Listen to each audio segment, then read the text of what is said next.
On peut peut-être y aller si c'est encore comme ça pendant 20 secondes. Attention, je vous ouvre.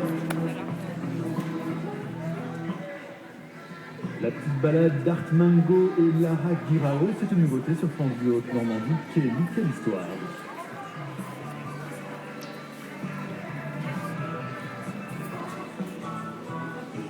Et on se balade dans les allées de la foire, on se balade notamment à l'extérieur, hein, pour l'instant. C'est un peu gris, il ne pleut pas, donc on peut aller se promener pour découvrir tous ces exposants. Et nous sommes avec Éric Ouzio et Christophe Rose de d'Art Véranda. Bonjour à tous les deux. Bonjour. Ça va, le salon se passe bien pour vous? C'est très très bien. Excellente semaine, ouais. Tout à fait. Ouais, tout à fait. Malgré le temps, c'est très bien. Oh, malgré le temps, ça va, ça vient, hein? Oui, tout à fait. Jusqu'à maintenant, il ne pleut pas, donc ça va. Et c'est justement l'avantage de la véranda. On peut être un peu dehors tout en étant un peu dedans. C'est fait pour ça.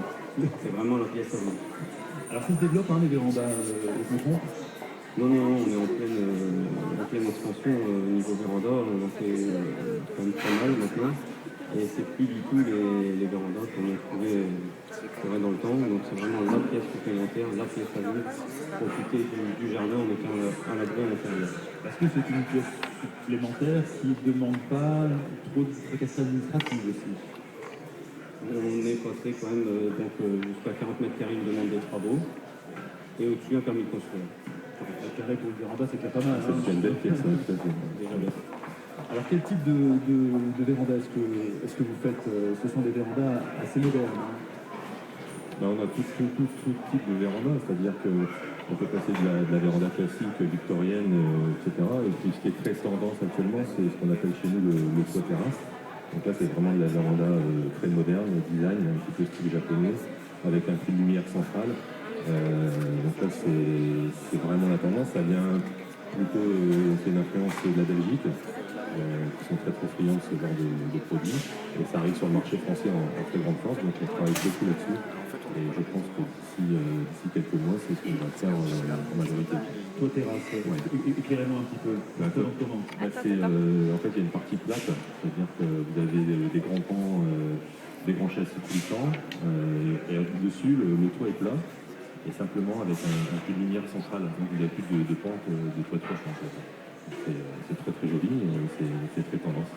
Et c'est pas plus difficile d'entretien, le fait que ce ne soit pas pentu? Non, c'est à peu près la même chose en entretien. Oui, l'entretien, c'est exactement la même chose. Hein. C'est entièrement en aluminium. Donc un coup de lavage une fois par an, c'est tout. Hein. À ce niveau-là, il n'y a vraiment rien à faire. C'est vraiment pour profiter. Alors, les différents matériaux qui existent pour la véranda même, si c'est pour faire une pièce de plus, il faut arriver à isoler. C'est compliqué ça avec une véranda. Bien sûr, donc maintenant on est arrivé sur des vérandas à rupture de pont thermique totale. Donc tout l'aluminium est séparé de l'extérieur avec l'intérieur, donc plus de condensation, plus d'humidité. C'est vraiment, donc au niveau coefficient d'isolation, on est quand même arrivé à des coefficients très intéressants. Et selon la matière qu'on utilise? Bien sûr. Après, quand on fait une véranda de pièce à vivre, il faut faire attention à ce que l'on met au niveau isolation. Aussi bien en vitrage qu'en toiture, que tous les autres matériaux sur le toit de la véranda. Alors justement, quels différents types de matériaux on a, selon quelle qualité? On a donc au niveau du double vitrage d'office avec du gaz argon à l'intérieur, une feuille de traitement, donc on a les coefficients les plus intéressants possibles.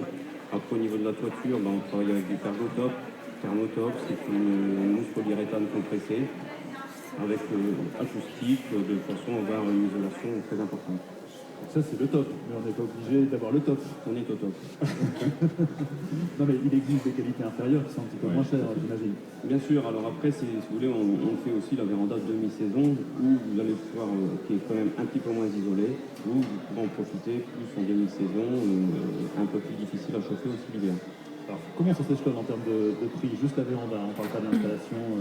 Si on parle en mètre carré, on va situer une fourchette entre 800 € et 1 200 € le mètre carré selon justement ce qu'on va mettre comme matériau. Si après vous ajoutez les volets roulants, etc. Donc là, on peut monter forcément en termes de prix, mais je dirais qu'à partir de 12 000 13 000 €, vous pouvez déjà avoir une belle pièce à vivre, une belle extension d'habitation.